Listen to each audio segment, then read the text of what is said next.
What's cracking YouTube? Clean Kings here, also known as Trevor, and today I'm bringing you guys the second installment of Monthly Motivation.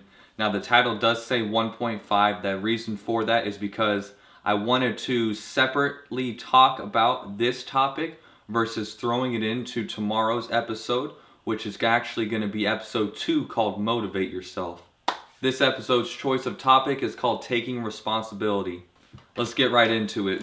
Priority level. I'm giving this a 3 out of 5 on the priority level, and here are some of the benefits why. Starting it off with a quote. This is by Audrey Marlene. She's a life coach. The inability to accept responsibility for our actions and behaviors is a result of insecurity. By taking responsibility, one feels they are admitting to being weak, powerless, or an opportunity to lose the respect of others.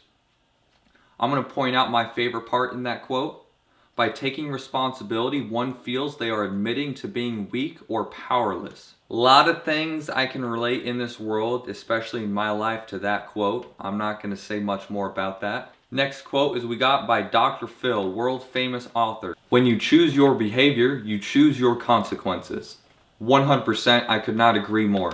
Next part I want to get into is going to be my personal experience and what I've learned has helped me take responsibility for my actions in my life. However, there is also a special quote at the end of this that I would like to share that pretty much sums up this entire video really well. It's your fault. It was your decisions and your actions that made you end up in your situation. You can't always blame other people for your failures. A huge discussion about blaming people right now is none other than President Donald Trump. A lot of people are saying, I can't do this, I can't do that, I can't do anything because Donald Trump is president now.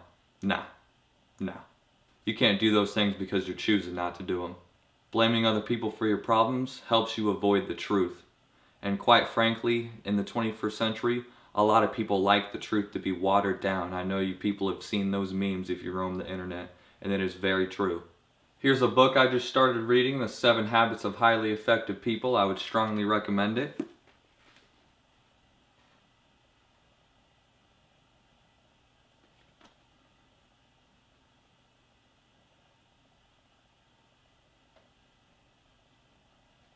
We are on page 17 where the title is Blame and Victimism. Wherever you find a problem, you will usually find the finger pointing of blame. Society is addicted to playing the victim.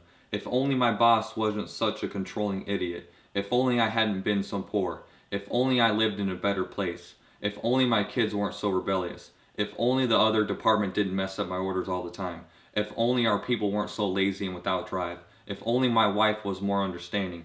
If only.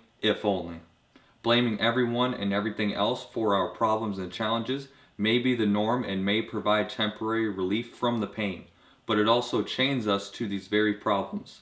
Show me someone who is humble enough to accept and take responsibility for his or her circumstances and courageous enough to take whatever initiative is necessary to creatively work his or her way through or around these challenges, and I'll show you the supreme power of choice.